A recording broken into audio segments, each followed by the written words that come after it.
میں اور آپ اور عزیز طلبہ و طالبات، آپ اپنی جوانی کی زندگی میں ہیں، ہم لوگ اپنی زندگی گزار چکے، ہمارے تو کبھی رونگٹے نہیں کھڑے ہوئے. ہم نے زندگی گزار دی، قرآن سنتے ہیں، کبھی رونگٹے کھڑے نہیں ہوتے، کبھی دل نہیں دہلتا. واجلت قلوبہم کا کبھی کیفیت پیدا نہیں ہوتی. مسئلہ کیا ہے؟ کتاب ہدایت ہے. تاثیر اس کے اندر یہ ہے کہ اس سے رونگٹے کھڑے ہونے چاہیے اور اس سے دل دہل جانے چاہیے اور ہماری ہدایت کا سوئچ آن ہو جانا چاہیے. کبھی ہوا نہیں. یہ کلک جس کے بعد ہدایت کا سوئچ، آٹومیٹک سوئچ ایک آن ہوتا ہے، وہ کبھی ہوا ہی نہیں، وہ رونگٹے کھڑے ہوئے ہی نہیں. تو ہدایت کہاں سے ملے؟ یہ کتاب ہدایت ہے جس نے ہمیں ہدایت دینی تھی. لیکن ہمارا جو قرآن کے ساتھ تعلق ہے، اول تو پڑھتے نہیں ہیں، پڑھتے ہیں تو سمجھتے نہیں ہیں، سمجھتے ہیں تو کبھی رونگٹے کھڑے نہیں ہوتے. ہدایت کہاں سے ملے؟ یہ ہے وہ سوال جو عصر حاضر میں آج مجھے اور آپ کو درپیش ہے. قرآن تو ہم سنتے ہیں، درس قرآن مجھے بھی پتہ چلا پچھلے 46 سال سے یہاں درس قرآن جو ہے وہ جاری ہے، ہر جمعے کو ہوتا ہے. سبحان اللہ. اللہ تعالیٰ اس کا آغاز کرنے والوں کو اور اس کو جاری رکھنے والوں کو اللہ تعالیٰ اجر عظیم عطا فرمائے. یہ تو بہت بڑی بات ہے. کون سا مقام ہے جہاں درس قرآن نہیں ہو رہا؟ لیکن کبھی یہ سوچا کہ ہماری وہ ہدایت کا سوئچ آن کرنے کے لیے جس کیفیت کی ضرورت ہے، قلبی اور جسمانی، کہ رونگٹے کھڑے ہو جائیں، انسان دہل جائے، وہ ہوتا نہیں ہے. کیوں؟ ایک شرط رکھی ہے قرآن نے یہاں. ہر ایک کے رونگٹے کھڑے نہیں ہوتے. تقشعر منہ جلود الذین یخشون ربہم.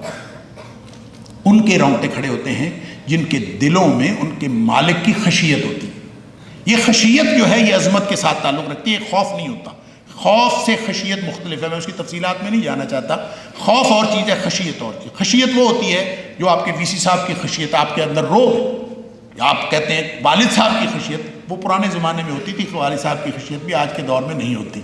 تو وہ ہم جانتے ہیں کہ والد صاحب کا روب کیا ہوتا تھا، ہماری اولادیں شاید نہیں جانتی. یہ ٹرانسفارمیشن جو ہوئی ہے اس میں یہ ایک چیز، اس سے بھی ہم محروم ہو گئے. بہرحال اگر صاحب کلام کا روب دل میں موجود ہو تو تاثیر کی کیفیت مختلف ہوتی ہے. اس کی ایک بڑی عام سی مثال دیتا ہوں. میں ابھی کہوں پکڑ لو تو آپ کہیں گے پتہ نہیں کیا بات ہے، ایک محمل سی بات اس نے کہی ہے، اس کی کیا حیثیت ہے؟ میرے الفاظ پکڑ لو کی کوئی حیثیت نہیں. اگر یہی بات ہمارے محترم وائس چانسلر صاحب کہہ دیں، اس کی کوئی حیثیت ہے؟ لوگ سارے چونک جائیں گے کچھ ہوا ہے. صاحب کلام بدلنے سے کلام کی تاثیر بدل گئی.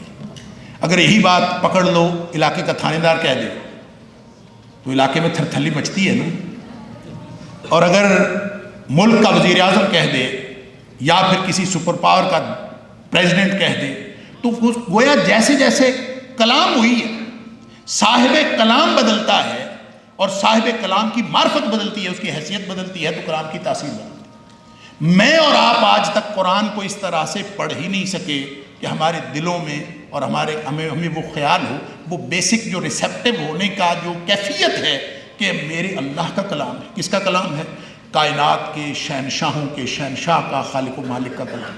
اللہ کی عظمت جس کے دل میں ہو، پھر وہ سنیں. ابھی کتنی خوبصورت تلاوت کی، ہم جھوم تو جاتے ہیں لیکن جھومنے کے ساتھ ہمیں یہ احساس نہیں ہوتا، ہمارے دلوں میں وہ عظمت رب کی نہیں ہوتی، وہ معرفت نہیں ہوتی. اس لیے ہمیں کبھی ہدایت نہیں ملتی. لہذا قرآن نے ایک ہدایت وہ کہی ہے جو راستہ ہے. یہ راستہ سب کو نظر آتا ہے کہ یہ راستہ جا رہا ہے. ایک ہے راستہ دکھانا، ایراء الطریق، یہ راستہ جا رہا ہے، آپ کسی کو دکھا دیں. آپ کسی سے پوچھتے ہیں میں نے لاری اڈے جانا ہے، وہ دکھا دیتا ہے یہ راستہ جا رہا ہے، چلے. یہ بھی ہدایت. تیسری ہدایت کی قسم یہ ہے ایصال الی المطلوب، منزل مقصود پر پہنچانا.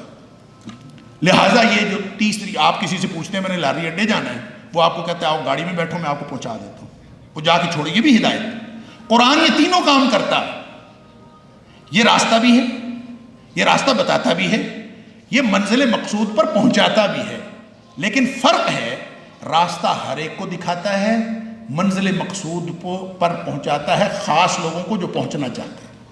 ہدی للمتقین کا معنی بھی یہی ہے، اور تقشعر منہ جلود الذین یخشون ربہم کا معنی بھی یہی ہے. پہلے اپنی کیفیت درست کرو اپنے، وگرنہ اگر درست نہیں ہوا، معدہ خراب ہے، آپ قوت بخش غذا لے لیں، معدہ خراب ہے، بیمار ہے، وہ کہتا ہے ٹائیفائڈ ہوا کسی کو، بیمار ہے وہ، اس کو غذا نہیں دینی، اس کو چاول نہیں دینے، روٹی نہیں دینی، اس کو ساگودانے کی کھیر دینی. کیوں؟ اس لیے کہ قوت بخش غذا قبول کرنے کے قابل نہیں. سورۃ المائدہ میں اللہ تعالیٰ نے ایک آیت بار بار دہرائی ہے، وَلَا يَزِيدَنَّ كَثِيرًا مِّنْهُمْ مَا أُنزِلَ إِلَيْكَ مِن رَبِّكَ طُغْيَانًا وَكُفْرًا، یہ 2 دفعہ آیت آئی ہے۔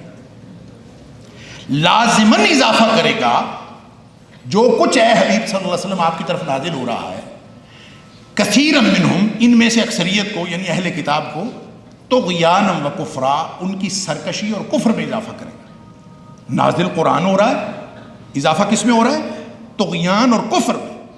لہٰذا جس کا معدہ خراب ہے وہ قوت بخش غذا حاصل کر کے وہ اس سے اپنی جسمانی قوتیں اور طاقتیں اور روحانی قوتیں حاصل نہیں کر رہا، بلکہ اس کے طغیان اور کفر میں اضافہ ہو رہا ہے۔